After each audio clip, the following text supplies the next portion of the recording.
Welcome to the Innovating Together podcast. I'm your host, Bridget Burns with the University Innovation Alliance. I am so excited to bring today's presentation to you. It's a speech that came from the UIA National Summit that profoundly affected everyone who was there.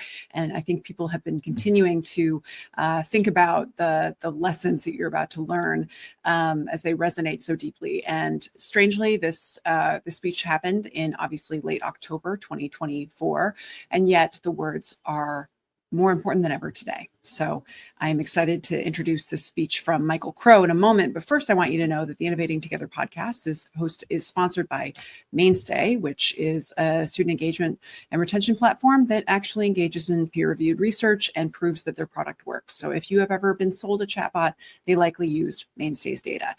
Consider looking at mainstay.com to learn more about the specific efficacy studies and how it is that their product has actually helped institutions retain students and help them reduce summer melt and a variety of other things. So take a look there. The other is that we're sponsored by the Carnegie Corporation of New York, who has been a longtime friend and ally of the UIA, and we are so grateful for their consistent and continued support. So today, let's talk about this speech. So it was a keynote from the UIA National Summit by the UIA board chair and ASU president Michael Crow. He's one of the boldest voices in higher education, and he certainly was that day. He was speaking to a room full of university leaders, and he called on all of us to really confront some hard truths about our system is failing too many students, the future of our democracy is on the line, and the only path forward is going to be through being fearless and taking risks. So some of my favorite quotes from this speech were, "There is no leadership without risk. There are no excuses, none. It's us. We did that. The essential role of your institution is only for the success of our democracy. And perfection is impossible, but progress is possible." So those are just a few, and I really hope that this gives you the inspiration and perspective and motivation that you are looking for. So please join me in welcoming a keynote from Michael Crow, which I believe the most apt title is "No Excuses, the Urgent Responsibility of Public Higher Education, Especially in This Moment."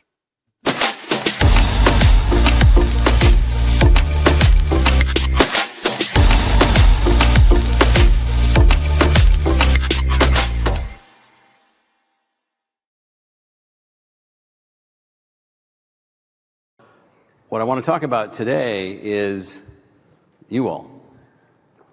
You wouldn't be in this room if you weren't a person willing to take risks. You wouldn't be in this room if your institution hadn't decided to take risks. You wouldn't be in this room.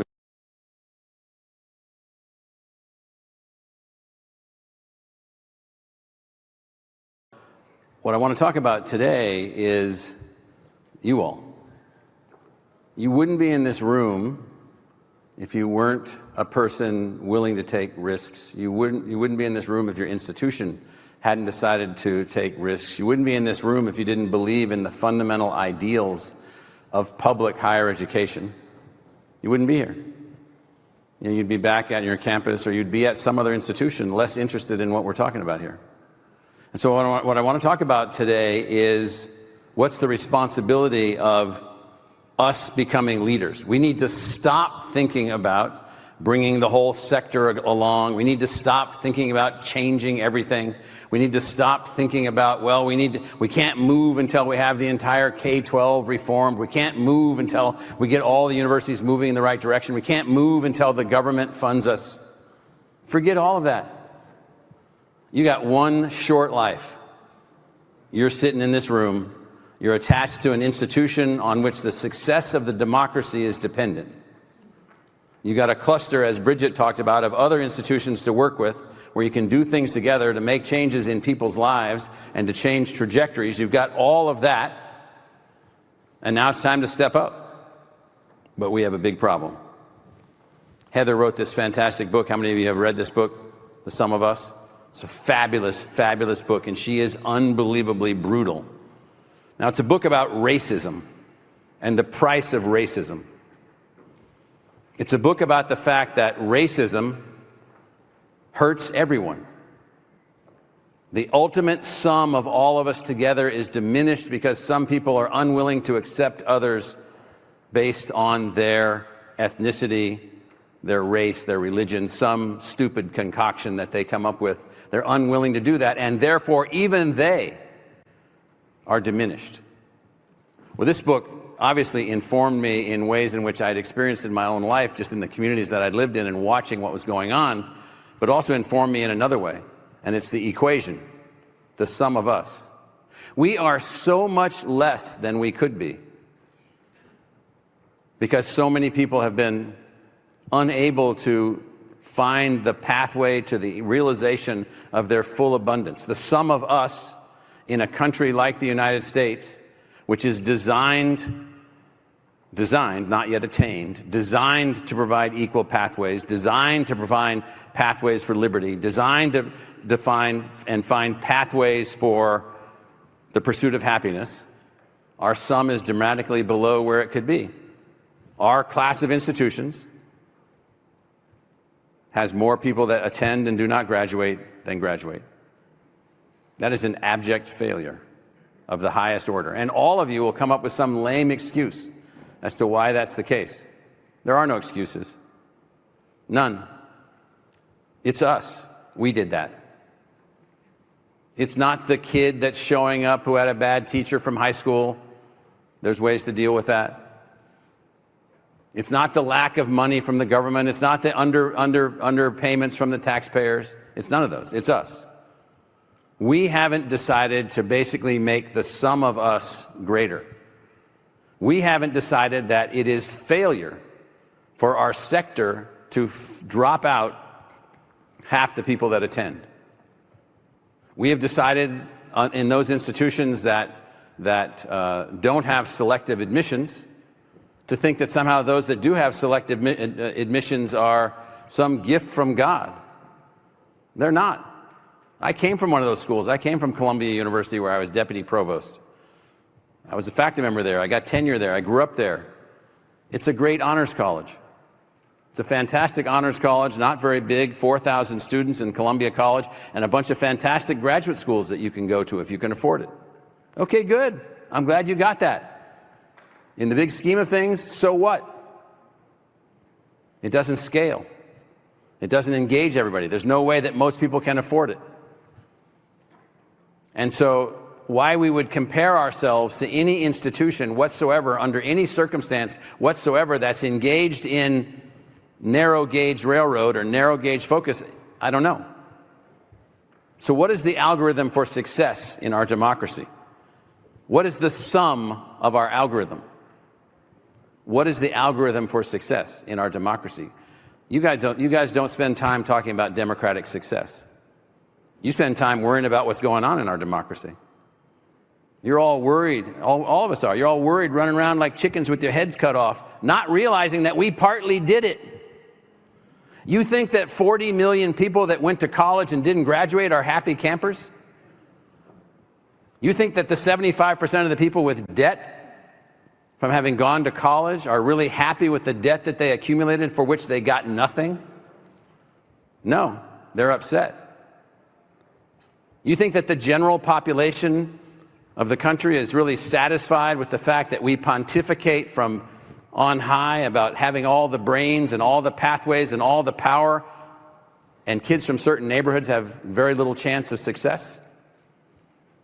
So I was in high school in the fall of 1969 and the spring of 1970, living in southern Maryland at the time near the Patuxent River Naval Air Station. And at that time, you can go back and look at the statistics, and I think Bridget put out some of these statistics. You had a 7 or 8% chance of graduating from college if you were born in the lower 25% of family income. My family was in the lower 10% of family income. All these decades later, that number is around 10. Now, you could be a not-so-bright person from a wealthy family in the United States today, and you got about an 80% chance of graduating from college. Now, I'm just telling you, there's no success in that for our democracy. Going back to this phrase, the sum of us. If the sum of us is diminished because we can't find a way to engage in an overall algorithm where every kid that's driven and every kid with talent and every kid with ambition and every kid that's got the drive and the dream and the want. And if you believe this doesn't exist, then you are not paying attention. If you believe any of the stuff about, oh, kids don't really want to go to college. No, they don't want to go to college, get debt, and end up with nothing. They don't want to have a degree that in the market is not worth anything. They don't want to have to go and listen to a bunch of people that say, well, listen, I need you to quit your life for 4 years. Quit taking care of your younger siblings that you're responsible for taking care of. Come over here and spend time with me, indebt yourself, and work on a product for which you probably don't have a very good chance of finishing. There's no one to blame but our sector, and there's no one to solve it but the people in this room. No one. No legislature, no higher education authority, no overseeing board, no board of trustees, no board of regents. It is only a function of us, the people willing to innovate, to change the outcome of the algorithm. The algorithm looks like this at the moment. Most kids don't get to go to college. Most of them don't graduate from college. Most kids from poor families have an even lower chance of going to college or graduating from college. Most talent is left on the table. And we live in a world where we think that people are stupid. We think that people are dumb. We think they can't learn calculus. We think they can't be engineers. We think they can't do STEM. We literally think this. It's absurd. Just on the side, not subject to Bridget's criticism of people talking about themselves. Is she still here? Where'd she go? So a few years ago, we got sick of the way engineering ran for us. We were running a weed-out culture. We had about 6,000 engineering students 13 years ago. Only 68% made it through the freshman year. The rest got booted out of engineering. Half of them quit the university in disgust. If you went back and surveyed them, which we did, unhappy campers, most of whom hated our guts. Ran for the legislature and then hated us even more. So we said, everything's got to change. Chuck Vest shows up, the head of the National Academy of Engineering. He says, I'm desperate. We got to find somebody willing to take some risks. We need somebody to blow up all the departments and create grand challenge engineering schools and watch what happens when people flock to your doors. I'm like, hey, why not? You only live once. So we dynamited all of the engineering departments. Took out all of the people that thought about weed out as their, they got their jollies from flunking people out, made them feel like better men. I'm not kidding. So we decided to come up with robots that could help us teach calculus. We created grand challenge engineering schools. We created a new engineering school. In fact, Mitzi Montoya, who's the provost at Utah, helped us get this school off the ground, our Polytechnic school. We made all this stuff happen, and I'll just fast forward it. That year, we graduated 900 engineers. Last year, we graduated 7,200 engineers.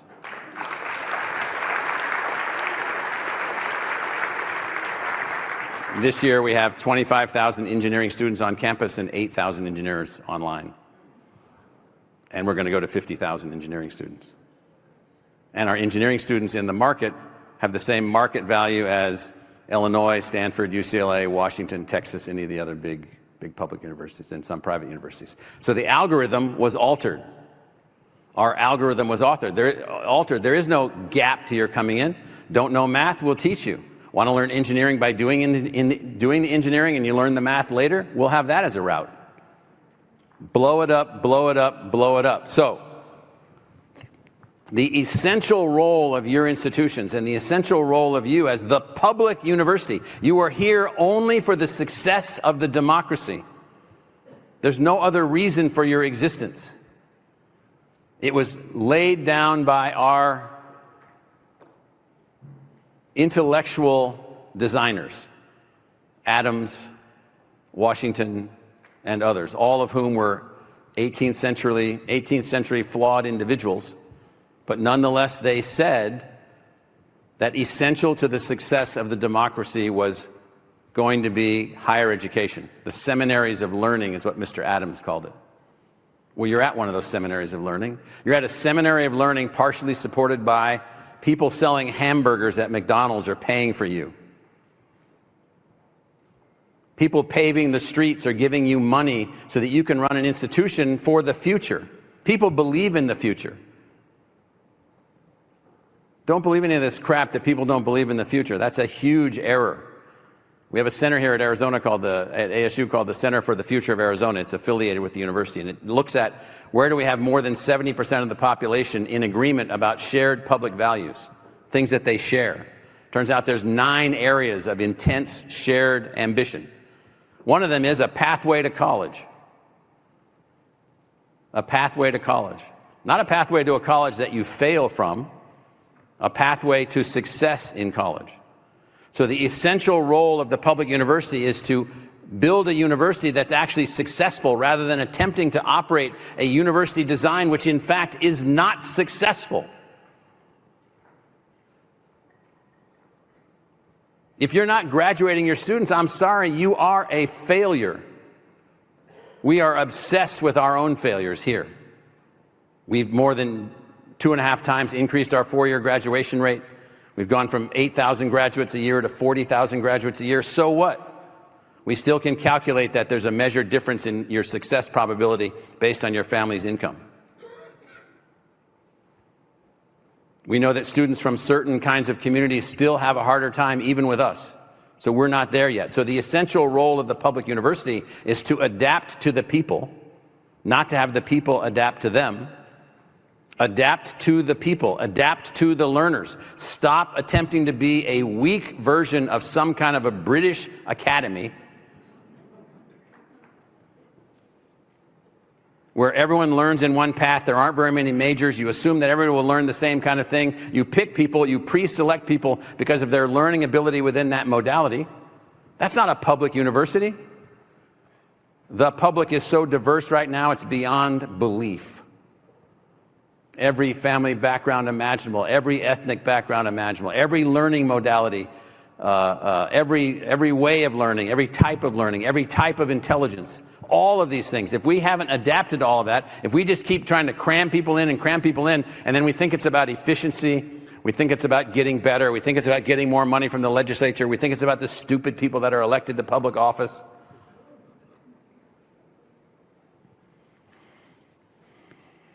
It doesn't have anything to do with any of that. It has to do with you. It has to do with me. It has to do with us. We're not successful. Most of us are cowards. We're cowards. What I mean by cowards is we won't take the risk.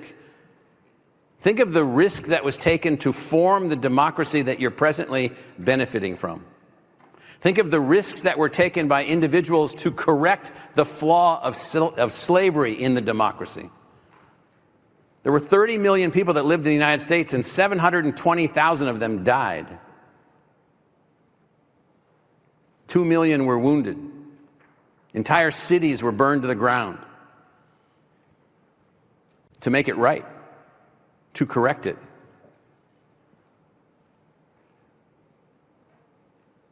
Leadership's not your job. Leadership's not your assignment. It's not your title. There are no leaders. Leaders are risk takers. They are people that rally other people around them at every level of the organization. The fellows, the liaisons, the way that we're working, the presidents, the chancellors working together. There's no leadership without risk. I just want to process that for a second. We don't need administrators. If someone calls me a college administrator, I mean, literally, I want to puke. It's like being a warden of a prison.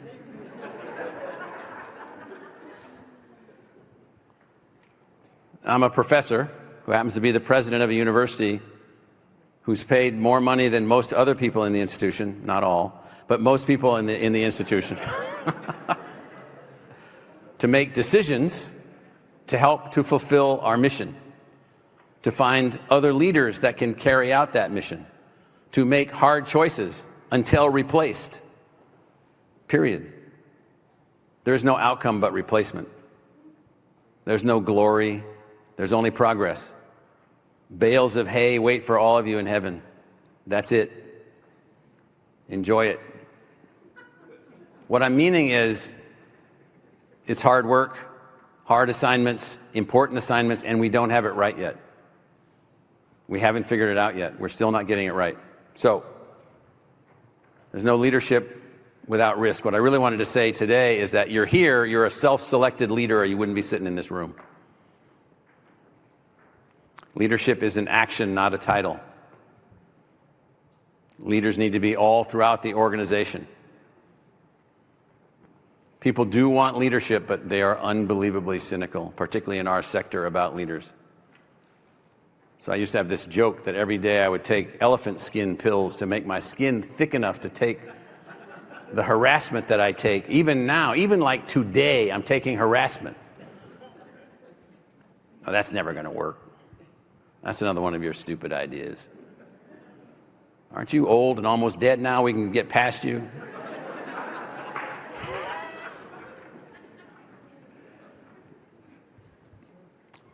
So the fact that people might be cynical about leaders, get over it and do something. Fearlessness. Audacious leadership is necessary for our system because our system has not been successful. I really want you to process this. If you look at the survey data, which we've been looking at about all this negative energy about college, have you guys been looking at all the survey data? So it's about broken hearts. Broken hearts. Oh, I don't get a part of that. I don't get that. I don't get this. I don't get that. I couldn't go to college. I couldn't afford it. My mom needed me at home. I dropped out of college and they told me that online education was a joke. Whatever. During COVID, I wrote an email message to my buddy who was the president of Harvard at the time, Larry Bacow, and I said, Larry, you got to get your dean of law school to shut up. He says that online education doesn't work. He wouldn't have known online education from a hole in the ground. He wrote back and said, if only I can get him to shut up. But what I'm saying is that audacious leadership demands fearlessness on each of your individual parts. Now that's hard for me to communicate, but it really does. Oh, that's not going to work. They're going to be mad at you. Okay. You're going to get fired. Well, find the button. Fight back. Fight back. Fight back with facts. Fight back with progress. Fight back with achievement. Fight back with analytics. Fight back with resources. Fight back with new ways that you solve the problem.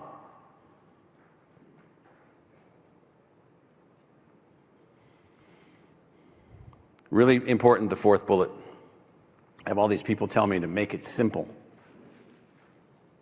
Okay, I don't know what's important and simple. There's certainly nothing simple in any of my personal relationships, my 3 children or my 5 grandchildren. They're all pretty complex to me. I don't think I'd want simple.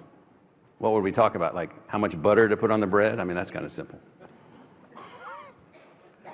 Effective leaders embrace nuance. Complexity, they embrace complexity. They race toward complexity. None of the things that we're talking about are simple. There are no simple pathways. There are no simple solutions. There are no simple little drop this in, buy this software package and everything will be better. Are you kidding me? Everything we've solved created 4 more problems. And then this last one. In academia, there's this thing about perfection. Oh, we got to get it absolutely right or we can't do it. Well, good, because you're never going to do anything then. In our business, we're working with live, walking, talking, breathing, arguing, complaining people. Perfection is impossible. Progress is possible. Perfection is impossible. So the reason I'm going on this, the reason I'm focusing on leadership in this particular case is you all are here because you've already selected that you want to be a part of change. You want to drive innovations forward. You want the democracy to be more successful. Now, you may not have thought about it in that way, but you wouldn't be here if you didn't think that. To do that requires every person in this room to become a leader. You might get fired. Who cares?